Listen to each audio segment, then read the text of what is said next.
Hello everyone, and welcome to another episode of my series of tutorials on how to play and take care of your Tagelharpa. This is based on my own experience and on my own research on playing this instrument and learning about it over time as I just spend time with it. So we've already seen a few things about the basics of preparing the instrument to be played and tuning the instrument, and the episode I'm doing today is about a question I received about actually storing the instrument and keeping it safe when you're not using it and playing it at all. The question I got was specifically about storing it with or without the strings on, but I want to expand on that as well as explain why I give the answer that I'm going to give.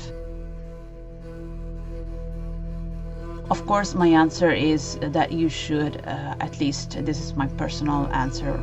Maybe other people will give a different answer than mine, but my answer is to keep your Tagelharpa with the strings on. I don't really see a reason to keep your Tagelharpa with the strings off at any time, unless when you are changing the strings, because they are worn out or broken or you need to change them. If you finish playing the Tagelharpa and you're putting it away and you're like, okay, I'm gonna play next in a few days, tomorrow, any other time, I don't see the need to take the strings off the instrument for any reason.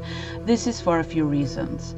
The main reason is that since you are tuning the Tagelharpa, and traditional instruments take a long time to tune, once you have reached the notes that you want on Tagelharpa, keeping the strings around the tension that they need to produce those notes that you want helps keeping those notes more easily over time. And this is true for other instruments, for example like the guitar. You will notice that when the strings are new and you put them on the guitar, for example for the very first time, they will go off tune very easily, very quickly, but over time, as you leave them on the guitar, they will stay in tune longer and longer. And on a certain degree, this is also true for the Tagelharpa as well. So this is one good reason to leave the strings as they are after you finish tuning and playing with the instrument. Reason number two is the stress you are placing on the strings. So if you leave the strings on, the tension stays more or less the same. Of course, there's a bit of variation, but it's minimal.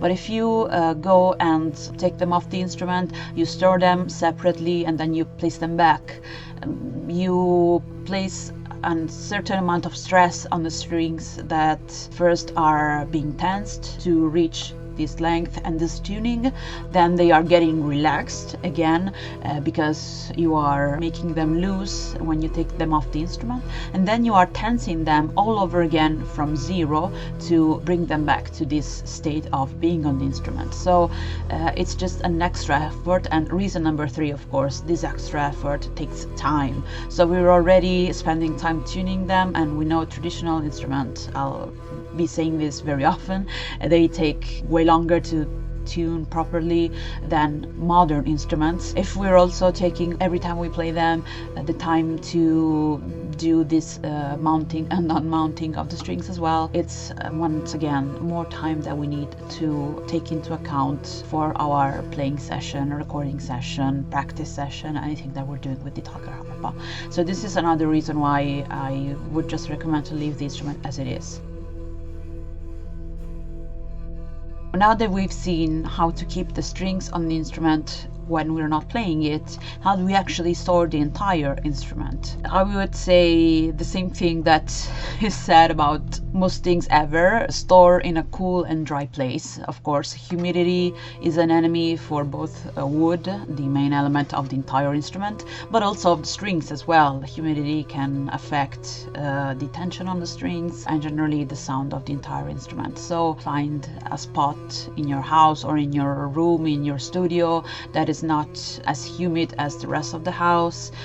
Maybe you received a case when you bought the instrument. If you don't have it, you can get a case for a similarly sized instrument. You have to, of course, get the measurements so that it fits correctly, because it's not like a guitar, you can't go on a big marketplace and get one. You kind of have to make do with the things that are around you and adapt. Or you can find things like a bed linen, a bed cloth, and maybe use that to cover the instrument up and then use something else to make a case. I've seen some people actually make cases like from wood and make some beautiful artisanal things, but you actually need the time and the tools to build stuff like that.